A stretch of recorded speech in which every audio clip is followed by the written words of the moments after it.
추추 투르몬드, 여러분 유럽 축구 커뮤니티랑 SNS가 진짜 난리가 났습니다. 오늘 북중미 월드컵 조별 리그에서 터진 오형규 선수의 체코전 역전 결승골 다들 보셨죠? 골 장면 자체도 정말 환상적이었지만 사실 지금 유럽 축구 팬들이 밤잠을 설치며 환장하는 이유는 따로 있거든요. 지금 각종 축구 포럼이나 현지 매체들을 보면요. 그 극적인 결승골 영상보다 오형규 선수가 4년 전에 썼다는 비밀 일기장 번역본이 훨씬 더 많이 공유되고 있어요. 저는 프랑스에서 온 끌로인데요. 저희 같은 유럽인들의 차가운 시선에서 보면 지금 이 한국 선수가 만들어낸 서사가 정말 기괴할 정도로 충격적인 임프레션으로 다가오거든요. 아마 한국 분들은 평소처럼 아유, 우리 선수 참 대견하다. 그동안 맘고생 많았겠네 하시면서 흐뭇하게 눈시울 붉히고 넘어가실 텐데요.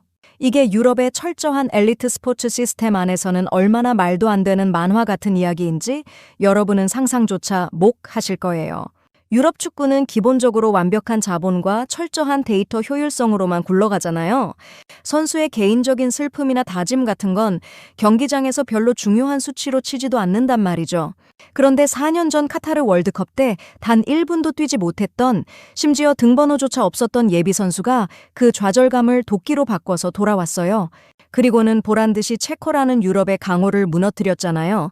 아니, 어떻게 사람이 그런 시간들을 견디고 이런 에너지를 폭발시킬 수 있는지 유럽 사람들은 그 지독한 집념의 정체를 도저히 분석하지 못해서 단체로 혼란에 빠진 상태예요. 그래서 오늘은 단순히 골을 잘 넣은 한국 선수의 이야기가 아니라 철저한 효율과 개인주의에 익숙한 유럽인들이 왜 한국의 이 끈끈한 4년짜리 서사와 부모님의 사연에 그토록 경악하고 있는지 프랑스인인 저의 냉철한 시각으로 완벽하게 해부해 드리려고 합니다. 이 영상이 끝나면 여러분이 당연하게 생각하셨던 한국인들의 그 지독한 정과 승부욕이 얼마나 대단한 무기인지 완전히 다르게 보이실 거예요. 여러분, 오늘은 이 이야기 해드릴게요. 여러분, 일단 저희 프랑스인들, 아니 전반적인 유럽인들의 기본적인 마인드셋과 스포츠 시스템을 좀 깊게 아셔야 해요. 프랑스에서는 보통 자녀가 18살만 성인이 되면 독립해서 완전히 분리된 각자의 삶을 사는 게 너무 당연한 일상이거든요. 자식의 성공은 철저히 자식 개인의 몫이고 실패도 온전히 본인이 감당해야 할 몫이에요. 부모가 자식을 응원한다고 해도 자기 연차 휴가를 며칠 쪼개서 경기장 관중석에 와주는 게 할 수 있는 최대치의 애정 표현이죠.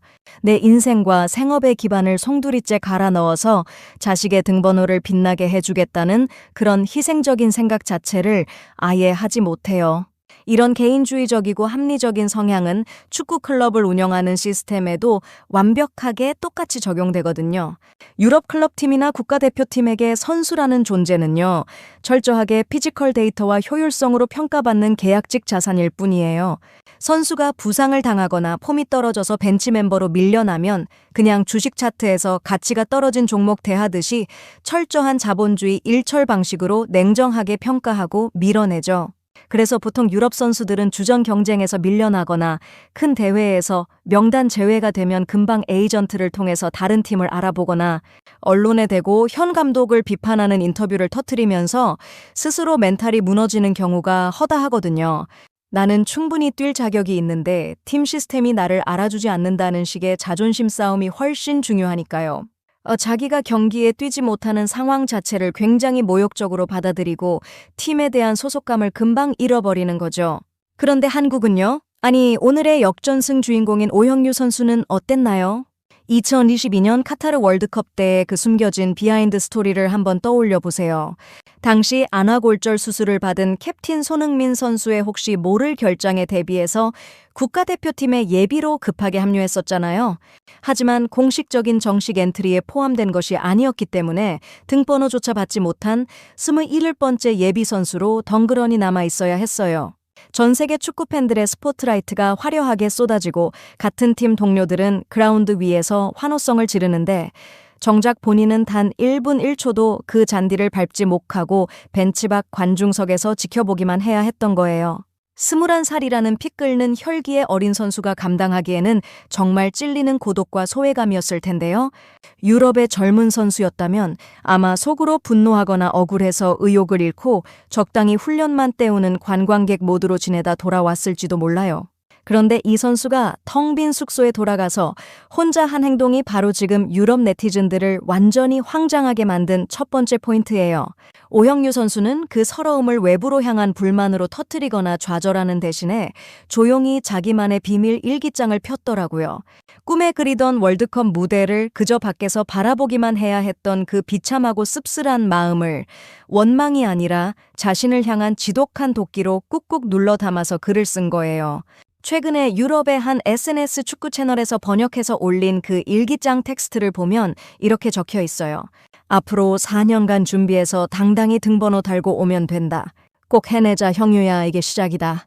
심지어 그 굳은 다짐 밑에는 2026년 월드컵을 뜻하는 영문자와 함께 훗날 자기가 떳떳하게 입게 될 HG, OH라는 영문 이름과 18이라는 등번호가 큼지막하게 적힌 유니폼 뒷모습을 직접 펜으로 삐뚤빼뚤 그려 넣었더라고요. 여러분, 이거 상상이 되세요?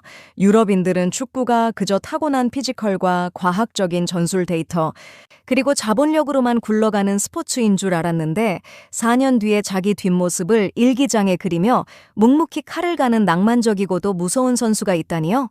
지금 프랑스의 유명 스포츠 신문 댓글이나 현지 축구 포럼에서는 이 일기장 사진 임프레션을 두고 이거 무슨 넷플릭스 소년 만화 대본 아니냐?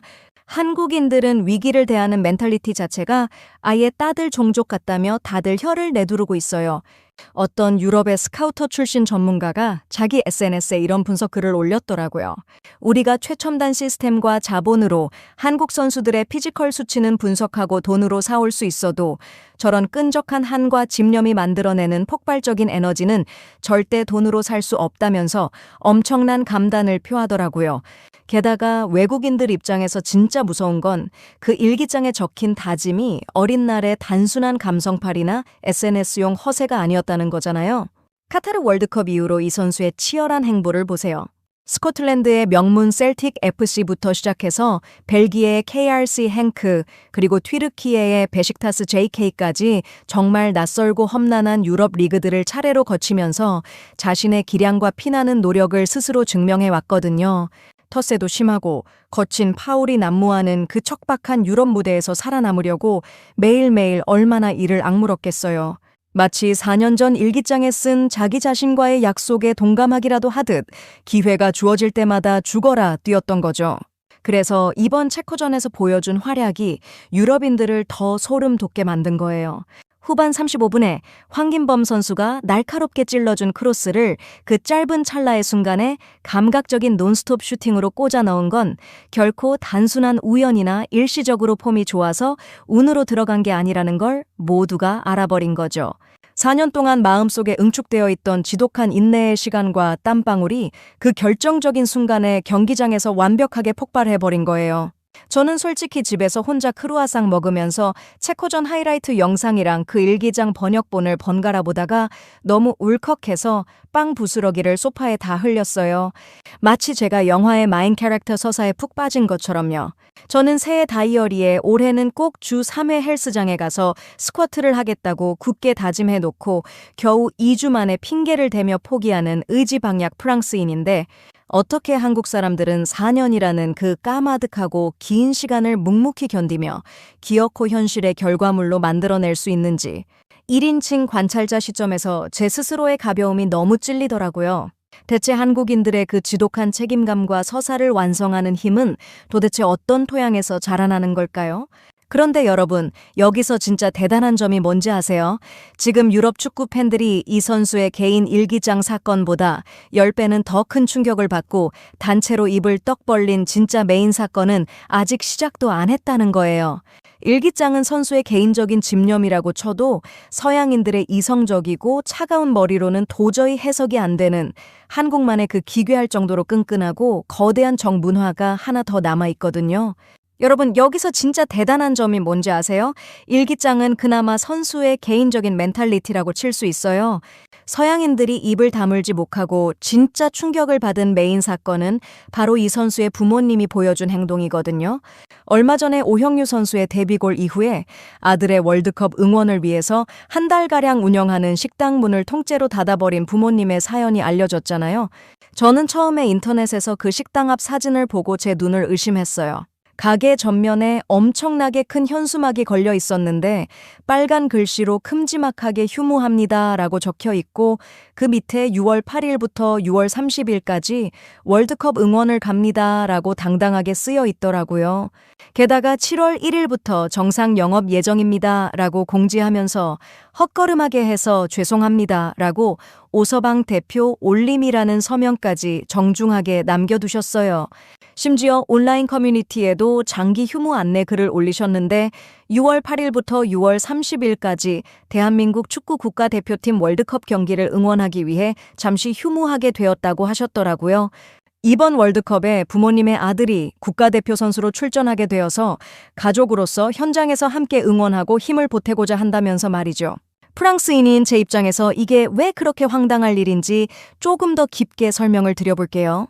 프랑스 부모님들이 자식을 사랑하지 않는 게 절대 아니에요. 다들 끔찍하게 아끼죠. 하지만 기본적으로 부모의 인생과 비즈니스, 그리고 자식의 성공은 철저하게 분리된 독립적인 프로젝트거든요. 만약에 제 프랑스 친구가 국가대표가 되어서 월드컵 무대에 나간다고 치면요. 그 부모님은 집 거실 소파에 앉아서 치즈랑 와인을 꺼내놓고 텔레비전으로 중계를 보실 거예요. 기분이 좋으면 다음날 동네 카페에 가서 내 아들이 어제 텔레비전에 나왔다고 이웃들에게 자랑 정도는 하시겠죠. 하지만 아들의 첫 월드컵을 현장에서 직접 보겠다고 본인들의 생업인 남원 오더방 추어탕 호평점의 영업을 한 달 동안이나 멈추고 비행기를 탄다? 이건 유럽 사회의 상식으로는 완전히 경제적인 자살 행위나 다름없는 무모한 결정으로 받아들여질 거예요. 자식의 꿈을 응원하는 건 훌륭하지만 내 소중한 일상과 비즈니스 수익을 완전히 포기하면서까지 모든 걸 갈아 넣는다는 건 저희들의 이성적인 계산기로는 도저히 답이 안 나오는 영역이거든요. 그래서 유럽 네티즌들이 이 번역된 현수막 임프레션을 보고 보인 반응도 딱 제 마음과 똑같았어요. 다들 처음에는 이거 포토샵 합성 아니냐, 아니면 스포츠 브랜드의 가짜 바이럴 마케팅 아니냐고 의심부터 하더라고요. 어떻게 부모가 자식을 위해서 한 달간이나 식당 문을 닫을 수 있냐면서 완전히 멘탈이 나간 거죠. 서양의 철저한 엘리트주의 시스템에서는 선수가 성공해서 얻는 트로피와 연봉은 오롯이 그 선수 개인의 성취잖아요. 그런데 한국 부모님들은 마치 자식의 심장에 본인들의 영혼을 절반쯤 떼어다 이식해 놓은 것처럼 헌신적으로 행동하세요. 4년 전 카타르 월드컵 때 등번호 없는 예비 선수로 합류해서 직접 경기에 나서지는 못했을 때 텅 빈 그라운드를 쓸쓸하게 바라봐야 했던 아들을 지켜보며 이 부모님의 가슴은 또 얼마나 새까맣게 타들어갔겠어요. 그 오랜 시간 동안 아들이 스코틀랜드의 셀틱 FC부터 시작해서 벨기에의 KRC 행크, 튀르키예의 베식타스 JK까지 그 거칠고 낯선 해외 리그들을 전전하며 버틸 때도 부모님은 묵묵히 한국에서 손님들을 맞이하면서도 마음은 항상 아들이 있는 하늘을 맴돌았을 거예요. 그 모든 뼈아픈 인내와 한의 시간이 있었기에 이번 월드컵에는 도저히 한국에 가만히 남아서 결과를 기다리실 수가 없었던 거겠죠. 저는 솔직히 이 한국 부모님의 거대한 사랑이 너무 무거워서 심기하기까지 해요. 고백하자면 저는 예전에 프리랜서 번역 마감을 지키겠다고 제 친언니 생일 파티에도 안 가고 방에 틀어박혀서 키보드만 두드린 적이 있거든요. 그때 저는 스스로가 엄청나게 프로페셔널하고 내 인생에 책임을 지는 멋진 현대 여성이라고 굳게 믿었어요. 그런데 식당 문을 쿨하게 한 달씩 닫아버리고 타국 경기장 관중석으로 날아가는 이 압도적인 한국의 가족의 앞에서는 제 그 얄팍한 이기주의가 너무 초라하고 찔린다 느낌마저 들더라고요. 저는 고작 반나절 놀러 가는 것도 불안해서 벌벌 떠는데 말이죠. 진짜 미쳤어요. 그런데 여러분, 외국인들이 이런 희생보다 훨씬 더 경악하고 이해를 못하는 진짜 소름 돋는 포인트가 하나 더 있어요. 바로 동네 사람들의 반응이에요. 만약 파리 동네 한복판에 있는 빵집이 사장님 아들 축구 경기 보러 간다고 한 달 동안 문을 닫겠다고 선언했으면 어떤 일이 벌어졌을 것 같으세요? 아마 빵집 셔터 문에 엄청난 불만 쪽지가 도배됐을 거예요. 내 매일 아침 크루아상 루틴을 망쳤다. 너무 무책임하다. 당장 다른 빵집으로 단골을 바꾸겠다면서 화를 냈을 게 뻔하거든요. 사장님의 개인적인 사정 때문에 소비자인 나의 당연한 권리를 침해받았다고 생각하니까요. 그런데 가게 문을 닫는다던 이 남원 추어탕집의 단골 손님들은 도대체 어떻게 반응했나요? 식당 알림 글의 마지막을 보면 부모님이 항상 가게를 찾아주시고 응원해주시는 손님들께 진심으로 감사드린다며 7월 1일부터 정상 영업 예정이라고 더 밝은 모습으로 다시 찾아뵙겠다고 정중하게 인사를 남기셨어요. 그랬더니 한국 손님들이 휴업에 대해 불평을 하기는커녕 다 같이 자기 가족 일처럼 진심으로 기뻐하면서 축하와 동감을 쏟아내더라고요.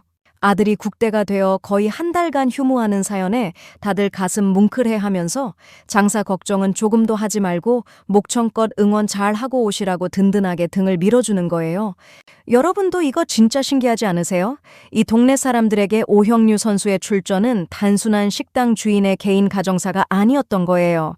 동네에서 오가며 인사하던 사장님의 아들이자 어릴 때부터 땀 흘리며 축구화 끈을 묶던 그 싹싹한 청년이 드디어 전 세계가 지켜보는 무대에서 빛을 보게 된 거잖아요.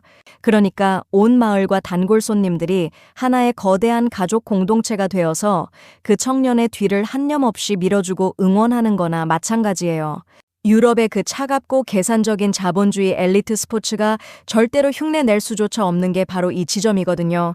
서양 선수들은 아무리 훌륭한 코치진과 비싼 장비, 최첨단 과학적 분석팀을 등에 업고 그라운드에 나간다고 해도 결국은 철저히 혼자예요. 하지만 한국 선수들은 등에다 자기 부모님의 청춘, 4년간의 피나는 눈물, 그리고 고향에서 가게 문 닫고 응원해주는 단골 손님들의 그 뜨거운 정과 염원을 전부 다 짊어지고 뛰는 거잖아요.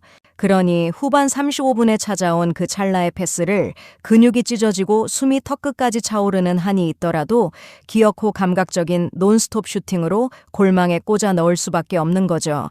그 골대 앞에서의 짧은 순간에 일기장에 썼던 당당히 등번호 달고 오면 된다, 꼭 해내자 형유야 이게 시작이다라는 뼈아픈 자기 암시와 타국의 차가운 잔디 위에서 외롭게 버텼던 수많은 밤들, 그리고 지금 저 넓은 관중석 어딘가에서 눈물을 흘리며 목이 터져라 자기 이름을 부르고 있을 부모님의 얼굴이 마치 영화 필름처럼 스쳐 지나가지 않았겠어요? 유럽 선수들이 공을 찰 때 머리로 확률과 궤적을 계산한다면 한국 선수들은 심장과 혈관에 흐르는 그 지독한 책임감과 서사로 슛을 때리는 것 같아요. 저는 정말 한국에 살면서 이 유대감이라는 무형의 에너지가 만들어내는 결과물에 하루에도 몇 번씩 놀라게 됩니다. 여러분, 오늘 제가 이 오형유 선수의 이야기와 부모님의 사연을 쭉 집어가면서 새삼스럽게 느낀 게 하나 있어요. 유럽의 수많은 유명 축구 전문가들이 최첨단 엑셀 파일을 켜놓고 선수의 심박수나 스프린트 속도, 패스 성공률 같은 데이터를 아무리 냉철하게 분석해도요, 한국인들 가슴속 깊은 곳에 켜켜이 쌓여있는 이 지독한 정과 한, 그리고 그게 폭발했을 때 뿜어져 나오는 무서운 시너지는 절대 그들의 차가운 시스템으로 수치화할 수 없을 거예요. 사실 유럽 축구 클럽들은 요즘 막대한 자본력을 바탕으로 선수들을 무슨 기계 부품처럼 일처하는 경우가 많잖아요. 한 선수가 부진하면 곧바로 이적 시장에서 새로운 대체자를 찾고, 선수들 역시 팀에 대한 끈끈한 충성심보다는 본인의 개인적인 커리어나 연봉을 최우선으로 계산하는 게 너무나도 당연한 트렌드죠. 철저하게 혼자만의 싸움을 하는 거예요.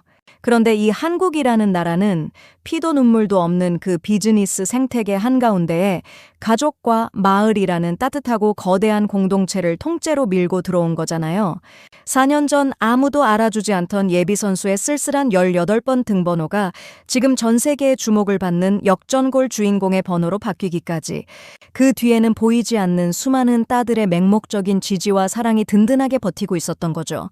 아들의 첫 월드컵을 보기 위해 한 달간 식당 영업을 접은 남원 오서방 추어탕 호평전 부모님의 헌신이나 그걸 자기 일처럼 동감하며 등 떠밀어주는 동네 단골 손님들의 온기 같은 것들 말이에요.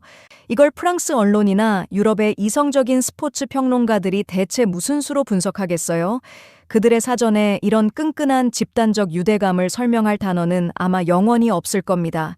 저는 철저한 개인주의가 완벽한 미덕이라고 배우며 프랑스에서 태어나고 자랐잖아요. 그래서 처음 한국에 정착했을 때는 다른 사람의 일에 내 일처럼 나서는 이 특유의 문화가 솔직히 좀 지나친 오지랖 같고 부담스러울 때도 있었거든요. 그런데 오늘 이 사연들을 하나하나 번역하고 들여다보면서 저도 모르게 굳게 닫혀있던 마음이 완전히 무장해제되어 버리고 깊은 감단을 받았어요. 저 같은 차가운 파리지앵 호소인도 이제는 이런 압도적인 가족의 앞에서는 콧등이 먼저 시큰해지더라고요. 저번에 동네 카페에서 처음 이 현수막 사진을 보면서 저 혼자 훌쩍거리며 눈물 찔끔 흘렸는데 혹시나 옆 테이블 사람이 볼까봐 너무 황장해서 얼른 냅킨으로 얼굴을 닦았잖아요. 진짜 미쳤어요. 저는 이제 머리부터 발끝까지 완벽하게 K패치가 완료된 것 같아요. 이번 2026 북중미 월드컵, 남은 조별 리그나 토너먼트 경기들도 분명 쉽지만은 않은 승부가 될 거예요. 체력적으로도 엄청나게 고달플 테고 유럽이나 남미의 훌륭한 피지컬을 가진 강팀들을 상대로 벼랑 끝에 몰리는 순간도 오겠죠. 하지만 저는 이제 한국 대표팀을 조금도 걱정하지 않아요. 그라운드를 달리는 우리 선수들의 등 뒤에는 그저 얇은 유니폼 쪼가리가 아니라 그들을 위해 기꺼이 생업의 셔터를 내리고 한념없이 기도해주는 수천 수만 명의 부모님들과 이웃들의 거대한 염원이 마치 강철 갑오처럼 단단하게 둘러져 있으니까요. 이렇게 온 동네, 온 나라가 하나로 묶여서 뛰는 팀을 대체 세상 어떤 나라가 쉽게 무너뜨릴 수 있겠어요? 여러분들도 다음에 혹시 동네에서 따끈한 추어탕 한 그릇 드실 일이 생기면요. 꼭 한번 마음속으로 생각해 보세요. 우리가 매일 무심코 스쳐 지나가는 이 평범하고 따뜻한 이웃들의 마음 한 조각이 모여서 저 멀리 낯선 타국 그라운드에서 고군분투하는 우리 선수들의 발끝에 얼마나 거대하고 눈부신 기적을 걸어주고 있는지를요. 오늘 제 긴 수다 들어주셔서 정말 감사해요. 오늘 영상이 여러분의 일상에 작은 자부심을 더해 주었다면 잊지 말고 좋아요와 구독, 알림 설정 한 번씩만 꾹 눌러주시면 감사하겠습니다. 여러분의 따뜻한 클릭 한 번이 저에게는 다음 영상을 준비하는 엄청난 원동력이 되거든요. 그럼 저는 다음 시간에 더 흥미롭고 놀라운 한국 이야기로 다시 찾아올게요. Merci d'avoir regardé.